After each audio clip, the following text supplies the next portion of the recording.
इसका जम्बूद्वीप नाम था और यहाँ पर कोई जाति वर्ण व्यवस्था नहीं थी। ना कोई ब्राह्मण था, ना क्षत्रिय था, ना कोई वैश्य था, ना बनिया था, ना शूद्र था। यहाँ पर सभ्यताएं हुआ करती थी। सभ्यताएं क्या? कल्चर। कक्षा 6 की किताब में इतिहास आता है। सिंध घाटी सभ्यता का इतिहास, मेसोपोटामिया, हड़प्पा, मोहनजोदड़ो पढ़ा आपने जी। कक्षा 6 की किताब में ये इतिहास आता है। ये कल्चर देश, ये जम्बूद्वीप का कल्चर हुआ करता था। यहाँ एक ही जाति द्रविड़, बड़े शक्तिशाली थे यहाँ के लोग। यहाँ के राजा लोग बड़े शक्तिशाली थे। आपको बता दें कि जम्बूद्वीप में जब आर्यों का आगमन होता है तो इन्होंने क्या काम किया? देखा यहाँ पर लोग बड़े खुशहाल रहते हैं, घरों में बड़े अमन शांति है, एक दूसरों से कोई बैर विरोध नहीं है। ये बहुत पुरानी बात है। बड़े अमन शांति के साथ रह रहे हैं। तो वो लोग हमारे बाहर से लोग विदेशी आए और हमारे देश में रहने वाले लोगों से लड़ाई किया, युद्ध किया तो ये लोग हार गए, हम लोग फिर भी जीत गए। जब जीत गए तो इन्होंने फिर क्या किया? कहते ना, इंसान जब बल खत्म हो जाए, जब बल से आदमी ना जीते तो आदमी छल का प्रयोग करता है ना? छल। और छल, फिर उससे छल क्या किया? हमारी महिलाओं को शोषण किया।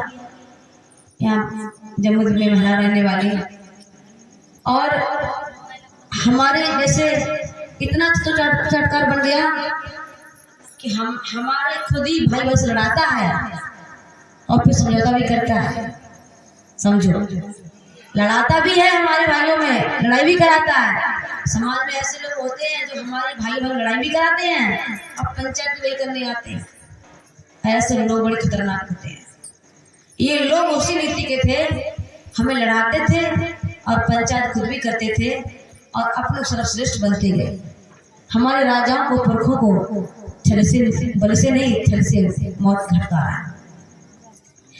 तो जब भागवत पुराण कथा होती है तो ये पढ़ने वाले लोग बैठे हैं, एक बार सुनना।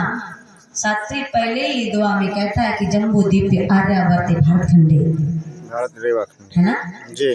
जब जम्बूद्वीप में आर्य लोग आए तो देश का नाम आर्यावर्त पड़ गया। और उसके बाद में इस देश को हिंदुस्तान कहा गया। जब यहाँ पर मुगलों का आगमन हुआ तो मुगलों ने कहा, तुम मुगल बनोगे तो आपसे टैक्स लिया जाएगा, अगर मुगल नहीं बने तो टैक्स। तो उनके द्वारा दी गई हिंदू नाम शब्द की गाली है। हिंदू शब्द का अर्थ होता है चोर, कापर, लुटेरा, ये होता है। ये देश का नाम पड़ गया हिंदुस्तान। अब 16वीं शताब्दी में आए भारत देश में अंग्रेजों ने क्या काम किया? देखा यहाँ पर 85% लोग गुलाम हैं 15% के लोगों से। तो उन्होंने कहा ये तो पहले से गुलाम बना करती थी। भारत देश में जो मूल बसते वो तो पहले के गुलाम थे, मगर जब हम जिनके गुलाम थे अंग्रेजों ने उनको गुलाम बनाया, है ना? हम तो दोहरे गुलाम हो गए, एक तो मनुवादी गुलाम हो गए और बाहर से अंग्रेज आए, मनुवाद उनका गुलाम हो गया। लेकिन देश का नाम भारत शब्द है। भारत का मतलब होता है भा माने सूर्य, भा से भास्कर, भा से भान, भा से रवि। इस सारे के सारे शब्द किसे कहते हैं? सूरज को ही कहते हैं। भा भी कहते हैं, भास्कर भी कहते हैं, भान भी कहते हैं, रवि भी कहते हैं। रत्मन लगाता है। ये भारत देश है, यहाँ से ज्ञान गंगा बही। ये देश बड़ा तरक्की कर गया, बहुत तरक्की कर गया। बड़े बड़े राजाओं ने देश पे शासन किया। ये देश इतना खुशहाल देश था, मौर्यों के राज्य में इतना खुशहाल देश था। यहाँ पर विदेशियों के फिर कदम पड़े और हमारे राजाओं को हत्या करेंगे। बोली भगवान बुद्ध की। तो ये देश बुद्धों का देश है, अरहंतों का देश है, संतों का देश है। दुनिया कहती है लंका, बर्मा, चीन, Japan, Indonesia, Malaysia, Burma, Rangoon, Bhutan, दुनिया कहती है भारत देश स्वर्ग का देश है। क्या कहती है?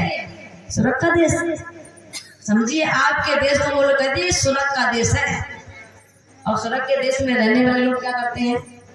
महिला को जला करके होली मनाते, जश्न मनाते हैं, दारू पीकर महिला के प्रति वर्ष जश्न मनाते हैं। कितने लोगों को लगता है होली खराब है? बताइए, होली खराब है? होली जब खराब है तो मनाते क्यों?